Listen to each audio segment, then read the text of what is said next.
Sa mundong punong-puno ng kahirapan at mga pagsubok sa buhay, hindi maiiwasan ang ilayo tayo ng ating mga paa sa ating pamilya upang humanap ng ikabubuhay para sa kinabukasan nila. Napadpad ako dito sa bansang Qatar upang maghanap buhay para sa aking mga anak at sa aking buong pamilya. Unang-una kong pinasasalamatan ng Ama sapagkat pinatnubayan niya ako at binigyan ng magandang trabaho, mabait na mga amo, at ang importante, napakagaan ng aking trabaho. Sa panahon ng aking paghahanap buhay at pagtatrabaho dito, wala kaming day off. Subalit napakaalwa naman at maluwag sa oras ang aming ginagawang pagtatrabaho sa bahay ng aking amo. Sa loob ng isang buwan, after naming sumahod, binibigyan kami ng 2 hanggang 3 oras lamang upang makalabas at pumunta sa bangko at ipadala ang pera sa aming pamilya. Ang sabi ng iba, hindi daw sila pwede na walang day off. Subalit ang isip ko naman, okay lang sapagkat mayroon naman kaming mahabang pahinga sa araw-araw at hindi naman kami nabibigatan sa ginagawa naming pagtatrabaho sa araw-araw. Ang lahat ng ito ay ipinagpapasalamat ko sa Panginoong Diyos sapagkat alam kong Siya ang pumatnubay at Siya ang nagbigay sa akin ng trabahong ito. Sa oras na ito ay pupunta na kami sa bangko upang ipadala ang pera. Pagkatapos noon, dumaan kami dito sa supermarket na ang pangalan ay Saudia upang bumili ng kaunting kailangan.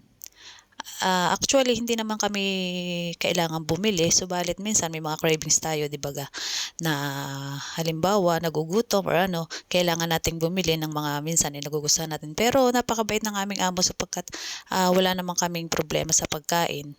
Siguro naiintindihan nyo naman ako na minsan may mga gusto tayo na kailangan kainin. So yun, nakakabili-bili kami at nakakapili dito sa supermarket. Bumibili rin kami minsan ng aming shampoo or toothpaste or sabon na pwede naming ipunin para madala sa Pilipinas or maipadala sa Pilipinas para sa mga mahal sa buhay. Yun na lang minsan ang premyo namin sa sarili at tuwa na rin kami na nakakabili kami sa mga natitira naming kaunti sa aming sahod. Yan, ang pinupuntahan agad namin ay yung mga sale. Yan, ang pulbong enchanture, yung mga ganyan, di ba ga, minsan pag may mga balikbayan, yan ang mga nakikita natin na daladala nila. Nakakatuwa rin na yung pinagpapagura natin ay nakakabili tayo ng mga ganyan at naiibukod natin at inilalaan natin sa ating pag-uwi. Yan ay kaligayahan na ng isang OFW na kagaya ko na mamili sa mga natitirang kaunting barya na ipinadala sa Pilipinas. Minsan naman, ang ginagawa na lang namin ay window shopping. Dahil minsan, nagtitira lang kami ng kaunti, pambili lang ng mga konting pagkain.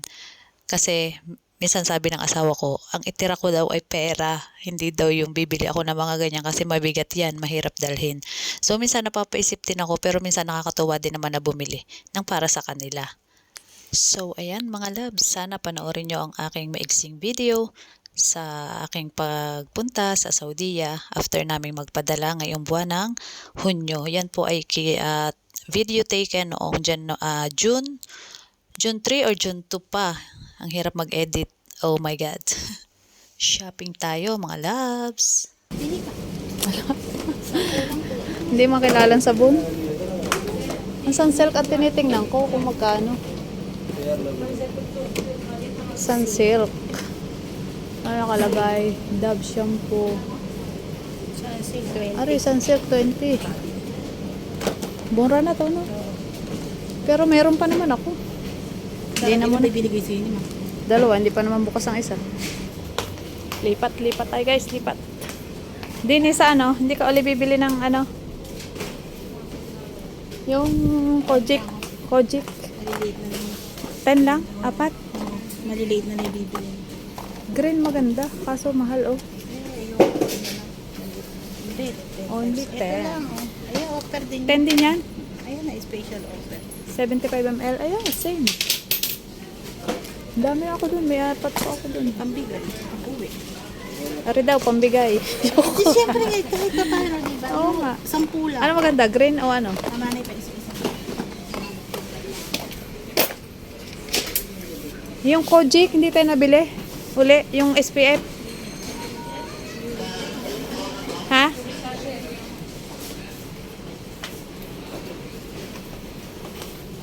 Ayaw nila ng sabon na eh. Alin nga yung binili natin? Ano SPF? Kaya na Nasaan? SPF. Ano pala? Nasaan? Wala na. Ito. Ayun. SPF ayun. Ah, ito. Patingin. 9. Sunscreen. Oh, ito. Bibili. Bibili uli ako ng isa. Ayoko na serum. Nakakatakot ba? Ala, masusugat ang mukha dyan. Ayoko dyan. Cleanse mo. Ano pa? Skinol. Eskinol. Hindi na ako nag-eskinol. Kaya ako skinol. Pero nga maganda eh. Skinol tsaka Skinol. yan. Serum ata yan. Moisturizing. Yan na. Dami-dami ka. Next time na ako bibili ng sabon na ano ko. Jake, may isa pa ako sa'yo eh.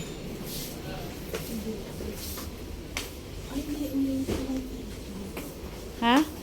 Ulay. kamahal naman. Magkano? Ay, hindi sale. 1950. Yan ang gamit ko sa Pilipinas. Saka yung mga ganyan. Ari, 5. Ano yung 5? Ari, aloe vera oh. Pure Pek. Pure Pek. Yan.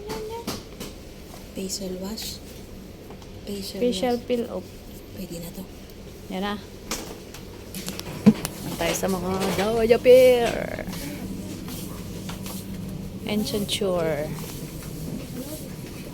Let's go.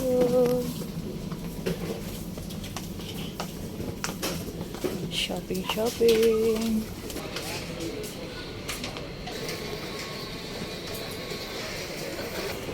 Diba na kami guys.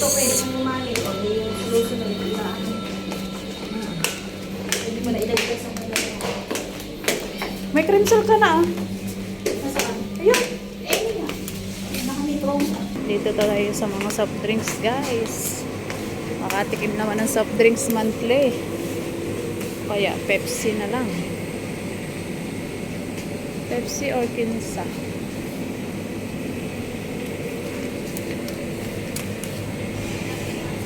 This is the juices.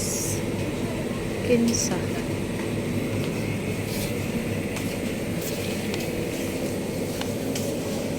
Kuha tayo ng Pepsi.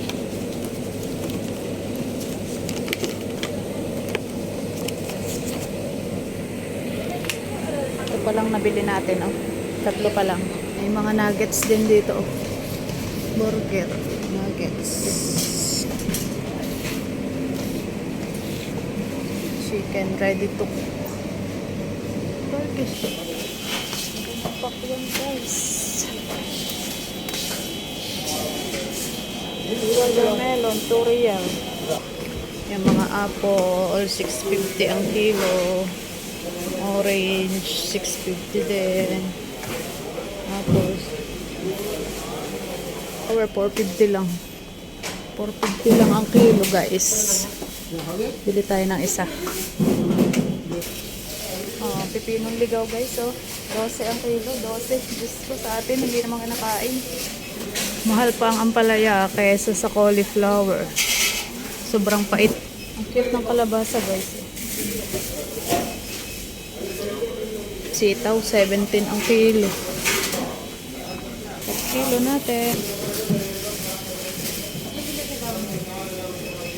Dito man tayo sa mga sardinas, guys. Bili tayo ng mega. Yehe, merong hindi maang pangsablang baga pagka walang ulam. Pag nananawa na. Chippy, 4.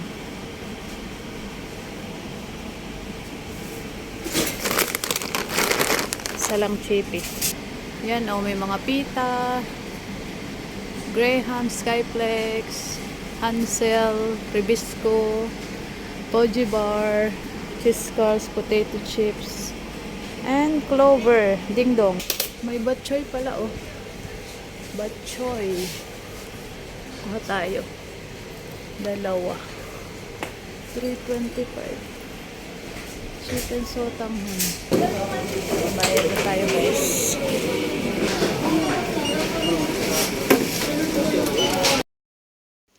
At sa puntong yan guys, nagbayad na tayo. Hindi ko na naipakita ang total, pero ang total niya ay 82 real. Qatar real. Yan, tapos nag-window shopping pa tayo dyan sa isdaan. At may prospect tayo dyan next month. Yung panus baga. Yan, magkano baga ang kilo? 25 ata. Manifesting na makabili ako next sahod. Yay! 13 real.